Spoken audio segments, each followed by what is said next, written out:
ناظرین کی خدمت میں سلام و آداب. آپ دیکھ رہے ہیں وائس آف لداخ. آج بدھ ہے مئی کی 7 اور ذی القعدہ کے 8 تاریخ. آج کی تازہ ترین خبروں کو لے کر میں سعید ہاشم رضوی حاضر. ناظرین سے گزارش ہے کہ تازہ ترین خبروں اور حالات و واقعات سے باخبر رہنے کے لیے ہمارے چینل کو سبسکرائب کریں اور خبریں آخر تک ضرور دیکھیں.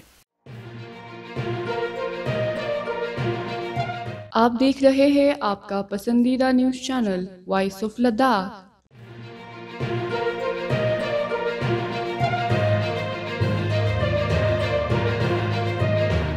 میڈیا کے مطابق جموں و کشمیر کے پہلگام میں دہشت گردانہ حملے کے جواب میں ہندوستانی فوج نے منگل کی رات دیر گئے پاکستان میں دہشت گردوں کے 9 ٹھکانوں پر فضائی حملہ کیا.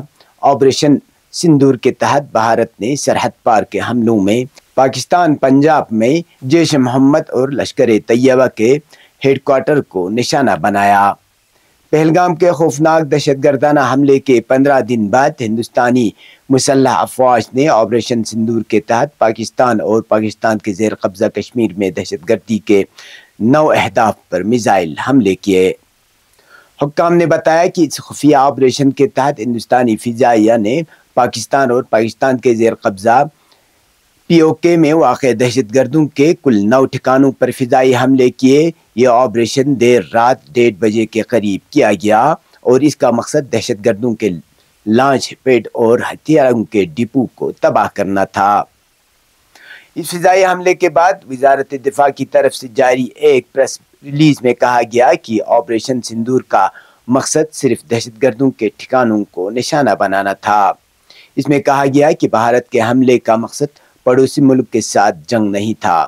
وزارت دفاع کی طرف سے جاری کردہ ایک پریس ریلیز میں کہا گیا ہے کچھ دیر قبل ہندوستانی مسلح افواج نے آپریشن سندور شروع کیا جس میں پاکستان اور پاکستان کے زیر قبضہ جموں و کشمیر میں دہشت گردوں کے بنیادی ڈھانچے کو نشانہ بنایا گیا جہاں سے ہندوستان کے خلاف دہشت گردانہ حملوں کی منصوبہ بندی اور ان پر عمل درآمد کیا جا رہا تھا. ہندوستانی فوج نے آپریشن سندور پر بیان دیتے ہوئے کہا کہ پاکستان سے لڑائی ہمارا مقصد نہیں، صرف دہشت گردوں کے ٹھکانوں کو نشانہ بنانا ہمارا مقصد ہے. یہ بیان فضائی حملے کے بعد بھارتی فوج کی جانب سے آیا ہے. فضائی حملے کے بعد وزارت دفاع کی طرف سے جاری کردہ پریس ریلیز میں کہا گیا ہے کہ آپریشن سندور کا مقصد صرف دہشت گردوں کے ٹھکانوں کو نشانہ بنانا ہے.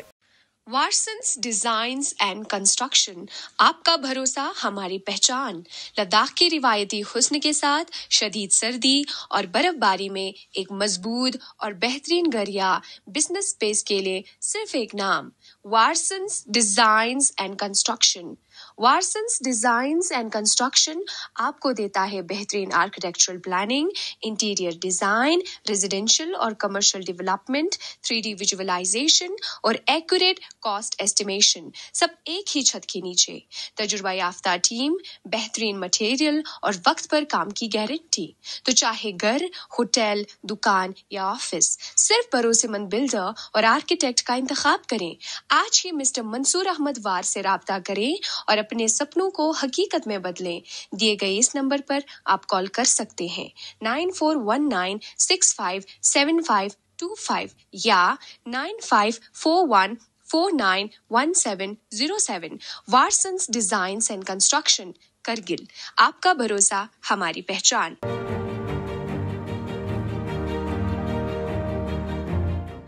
ممبر پارلیمنٹ لداخ محمد حنیفہ جان نے جموں و کشمیر کے وزیر اعلیٰ عمر عبداللہ سے ملاقات کر کے UT جموں و کشمیر میں مقیم لداخی طلباء کو درپیش تعلیمی مسائل پر تفصیلی گفتگو کی. ملاقات کے دوران محمد حنیفہ جان نے وزیر اعلیٰ کو مختلف تعلیمی اداروں میں لداخی طلباء کو داخلے سے محروم رکھنے جیسے اہم مسائل سے آگاہ کیا اور ان کے فوری حل کی ضرورت پر زور دیا. انہوں نے روایتی خطک پیش کرتے ہوئے وزیر اعلیٰ کا خیر مقدم بھی کیا. وزیر اعلیٰ عمر عبداللہ نے لداخی طلباء کے مسائل کو سنجیدگی سے سننے کے بعد ان کے حل کے لیے موزون اقدامات کرنے کی یقین دہانی کرائی، جس پر ممبر پارلیمنٹ نے اطمینان کا اظہار کرتے ہوئے وزیر اعلیٰ کا شکریہ ادا کیا.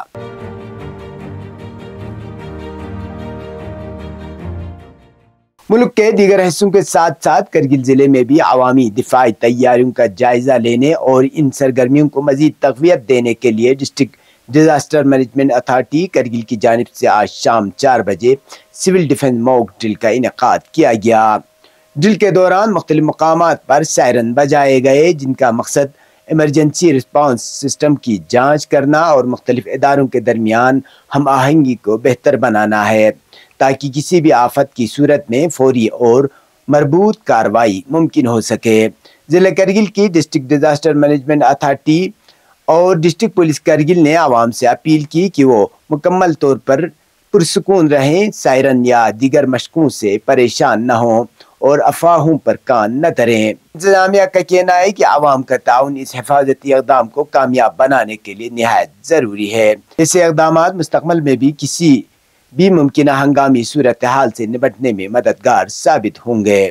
اس سلسلے میں وزارت داخلہ کی ہدایت پر آج ملک کے 259 مقامات پر بڑے پیمانے پر موک ڈرل فرضی مشق منعقد کی جا رہی ہے، تاکہ کسی بھی ہنگامی صورتحال میں فوری رد عمل اور تیاریوں کو جانچا جا سکے۔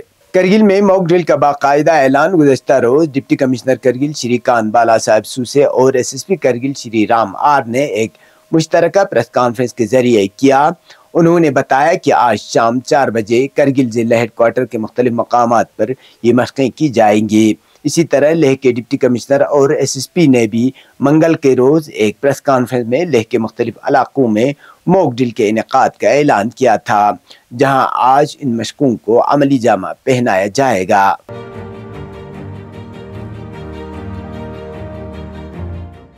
جموں کشمیر کے پہلگام میں ہوئے دہشت گردانہ حملے کے بعد ہندوستانی فوج کی جانب سے منگل کی رات دیر گئے پاکستان میں دہشت گردوں کے 9 مبینہ ٹھکانوں پر فضائی حملے کی خبر سامنے آتے ہی کرگل کے سرحدی علاقوں میں خوف و ہراس کی فضا پھیل گئی ہے۔ خاص طور پر لائن آف کنٹرول LOC کے قریب واقع دیہاتوں کے رہائشیوں میں شدید تشویش پائی جا رہی ہے، جو کسی بھی ممکنہ جنگ کے خدشے سے دوچار ہیں۔ مقامی لوگوں کا کہنا ہے کہ اگرچہ ملک کی سلامتی سب سے مقدم ہے، لیکن جنگ کی قیمت سب سے پہلے اور سب سے زیادہ سرحدی عوام کو ہی چکانا پڑتی ہے۔ کرگل کے باشندے اب بھی 1999 کی جنگ کی بھیانک یادوں کو بلا نہیں پائے، جس میں جان و مال کا بھاری نقصان ہوا تھا۔ ہزاروں افراد بے گھر ہوئے تھے اور معمولات زندگی مہینوں تک مفلوج ہو کر رہ گئے تھے۔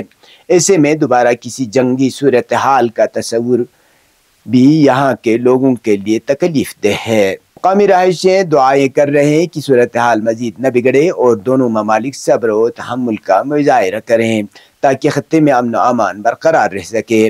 ایک بزرگ شہری نے نام ظاہر نہ کرنے کی شرط پر بتایا کہ ہمیں آج بھی وہ دن یاد ہیں جب ہم گولہ باری سے بچنے کے لیے راتیں بینکروں میں گزارتے تھے۔ ہم نہیں چاہتے کہ ہمارے بچے بھی وہیں دیکھیں جو ہم نے دیکھا۔ ادھر ضلع انتظامیہ اور سیکورٹی ادارے صورتحال پر گہری نظر رکھے ہوئے ہیں اور عوام سے اپیل کی گئی ہے کہ افواہوں پر کان نہ دھریں اور انتظامیہ سے تعاون کریں۔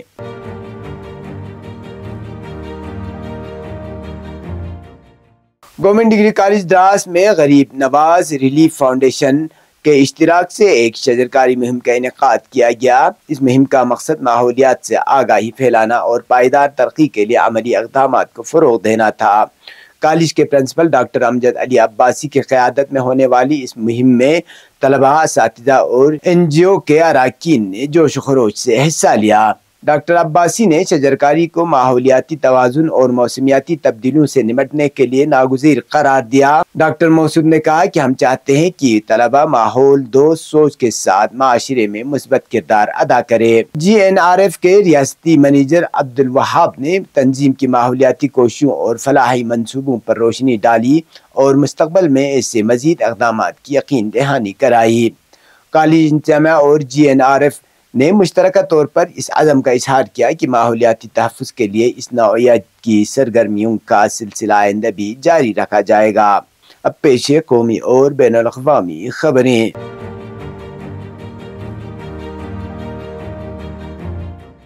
بھارت نے پاکستان سے پہلگام حملے کا بدلہ لیا ہے۔ آپریشن سندور کامیاب رہا۔ ہندوستانی فضائیہ نے پاکستان میں گھس کر دہشت گردوں کے ٹھکانوں کو نشانہ بنایا ہے۔ آپریشن سندور کی وزیر اعظم خود نگرانی کر رہے تھے۔ اب پی ایم مودی کی سربراہی میں مرکزی کابینہ کی میٹنگ ہوئی، جس میں پی ایم مودی نے اپنے وزراء کو اس آپریشن کی تفصیلات سے آگاہ کیا۔ کابینہ کی میٹنگ میں پی ایم مودی نے آپریشن سندور کو ایک بڑی کامیابی قرار دیتے ہوئے اس ملک کے لیے فخر کی بات قرار دیا۔ وزیر اعظم نے اس موقع پر کہا کہ یہ نیا بھارت ہے۔ پی ایم مودی نے آپریشن سندور کی کامیابی پر فوج کو مبارکباد دی۔ اس میٹنگ میں وزیر داخلہ امت شاہ اور وزیر دفاع راجناتھ سنگھ بھی شریک ہوئے۔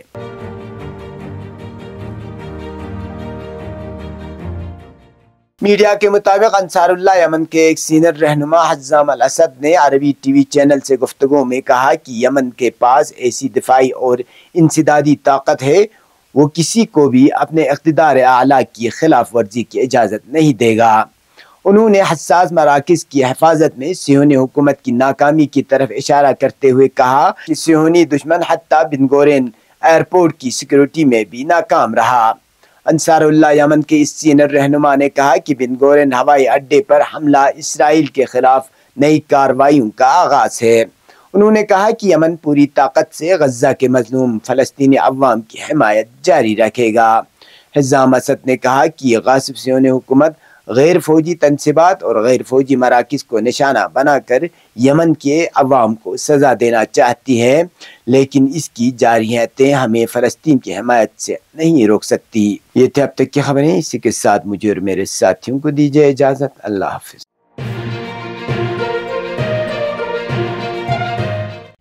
مقامی، قومی اور بین الاقوامی خبروں سے باخبر رہنے کے لیے چینل کو لائک، شیئر اور سبسکرائب کریں، ساتھ ہی بیل آئیکن دبانا نہ بھولیں۔